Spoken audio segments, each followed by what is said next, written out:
La que alguna vez fue conocida como la Gran Guerra hasta el advenimiento de la Segunda Guerra Mundial en 1939, fue una conflagración de dimensiones dantescas ocurrida en Europa entre julio de 1914 y noviembre de 1918.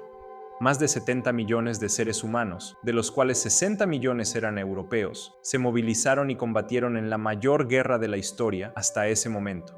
Aunque la cifra exacta de muertes en la Primera Guerra Mundial sigue siendo un tema de debate, las estimaciones sugieren que alrededor de 40 millones de personas perecieron como consecuencia directa o indirecta del conflicto. En todo caso, es una cifra de bajas bélicas que nunca se había visto en los anales de la humanidad. Si bien la contienda estalló el 28 de julio de 1914, Panamá no se involucró hasta 3 años después, manteniendo una postura de no participación directa.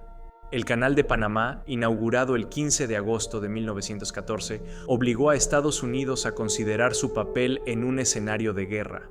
Desde un principio, el gobierno estadounidense lo vio como una herramienta de defensa nacional.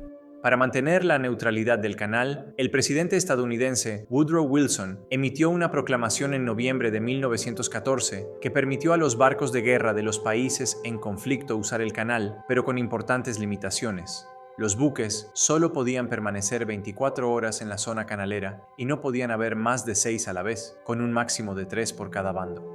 Además, se restringió severamente el suministro de combustible, alimentos y reparaciones a estas embarcaciones. Por último, se prohibió completamente que los aviones de los países beligerantes volaran sobre la zona, aterrizaran o despegaran desde el territorio del canal. Estados Unidos consideró prioritario obtener el control de las comunicaciones radiales en Panamá a fin de garantizar la seguridad del canal, por lo que a finales de 1914, el presidente panameño Belisario Porras otorgó a Washington autoridad completa sobre todos los sistemas de comunicación inalámbricos en territorio panameño.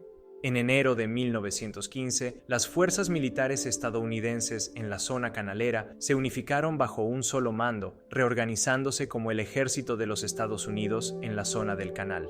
Esta reorganización respondía a la necesidad de que este ejército pudiera operar de manera autónoma en el escenario de quedar aisladas del Departamento de Guerra localizado en Nueva York debido a las grandes distancias y los riesgos de interrupciones de comunicación durante el conflicto mundial.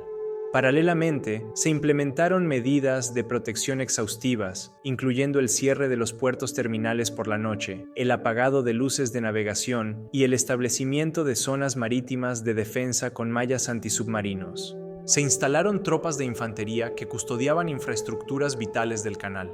La ley de comercio con el enemigo también fue aplicada, facultando a los Estados Unidos a censurar correos y mensajes, controlar exportaciones y tomar posesión de propiedades de extranjeros de países enemigos. A pesar de todas estas precauciones, la capacidad defensiva del canal nunca llegó a ponerse a prueba durante la guerra, ya que no hubo peligro de un ataque enemigo ni necesidad de que las flotas aliadas lo utilizaran. La única amenaza real que enfrentó la vía interoceánica fue la posibilidad de acciones de sabotaje por parte de agentes enemigos infiltrados en la región. El 6 de abril de 1917, Estados Unidos entró al conflicto al declararle la guerra al Imperio Alemán, tras lo cual Panamá de inmediato rompió relaciones diplomáticas con Berlín. A petición de Washington, el gobierno de Ramón Maximiliano Valdés, quien gobernó Panamá entre octubre de 1916 y junio de 1918, mandó a detener a ciudadanos alemanes entregándolos a las fuerzas militares estadounidenses. En represalia, Alemania capturó a 5 estudiantes panameños y los internó en el campo de prisioneros de guerra de Holzminden. Los nombres de los estudiantes son Alexis Lindo, Santiago Sabló, Luis Salvat, Gilberto Solís y Francisco Villalaz. En noviembre de 1917, la Asamblea Nacional manifestó la existencia de un estado de beligerancia entre Panamá y Alemania. El 7 de diciembre, Estados Unidos le declaró la guerra al Imperio de Austria-Hungría, el gran aliado del Imperio Alemán, y 3 días después, la Asamblea Nacional de Panamá siguió los mismos pasos. El fin de la Primera Guerra Mundial llegó el lunes 11 de noviembre de 1918, cuando se firmó el armisticio que entró en vigor a las 11 de la mañana, hora de Francia. Apenas se supo la noticia en la ciudad de Panamá, la estación central del Cuerpo de Bomberos sonó la sirena anunciando el acontecimiento. De inmediato, las personas se lanzaron a las calles para celebrar el desenlace del sangriento conflicto. Los comercios cerraron sus puertas, mientras que las iglesias hacían sonar sus campanas sin cesar. El ambiente festivo y alegre se asemejó en gran manera al de los carnavales, al punto que los establecimientos de diversiones de ese entonces se encontraban repletos. Los bomberos organizaron un suntuoso desfile que fue encabezado por su banda de música.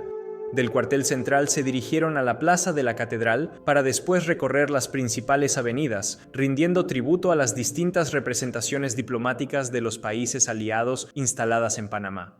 La avenida central, al ser la arteria vial más importante de la época, se volvió el punto de encuentro de la muchedumbre. Los pocos dueños de automóviles decoraron sus vehículos con los colores de los países vencedores. Se dieron gusto manejando por la mencionada avenida cantando y bailando, al mismo tiempo que arrojaban serpentinas y confetis. La colonia francesa establecida en Panamá marchó alegre a lo largo de la avenida central hasta arribar a la catedral. Desde allí se dirigieron a la legación inglesa para entonar su himno nacional y saludar al embajador británico en Panamá, Claude Mallet. Luego de hacer lo mismo en la legación francesa, estadounidense e italiana, la marcha prosiguió hasta el Palacio Presidencial, donde estaba el presidente Belisario Porras presenciando el desfile. La siguiente imagen muestra un letrero colocado al frente de la presidencia rindiendo homenaje al presidente Porras, al mandatario Woodrow Wilson y a William Price, ministro norteamericano en Panamá. A pesar que el 11 de noviembre de 1918 se firmó el alto al fuego que puso fin a la guerra, aún no se había firmado oficialmente la paz. Tras meses de complejas negociaciones en la Conferencia de Paz de París, los aliados firmaron el Tratado de Versalles el 28 de junio de 1919, poniendo fin oficial a la guerra.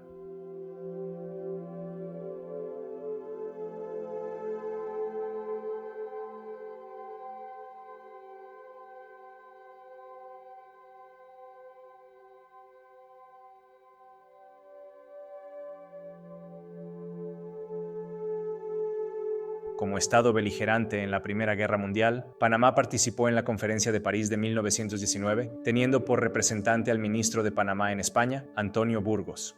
Sin embargo, el Tratado de Versalles fue motivo de profundo resentimiento dentro de la población alemana debido a sus duras condiciones. El tratado obligó a Alemania a aceptar la culpabilidad total del conflicto, a ceder territorios significativos y a pagar enormes reparaciones de guerra que arruinaron su economía. Sembró la semilla para que 20 años después, Alemania, esta vez dominada por los nazis, arrastrara nuevamente al mundo a otra guerra mundial, mucho más devastadora y sangrienta que la primera. ¿Qué tal te ha parecido este video? Esperamos que te haya ayudado a expandir tus conocimientos sobre este tema muy poco hablado. De ser así, no dudes en dejarnos tus comentarios, en darle un me gusta, y a continuación, mira nuestros otros videos de historia que tenemos para ti.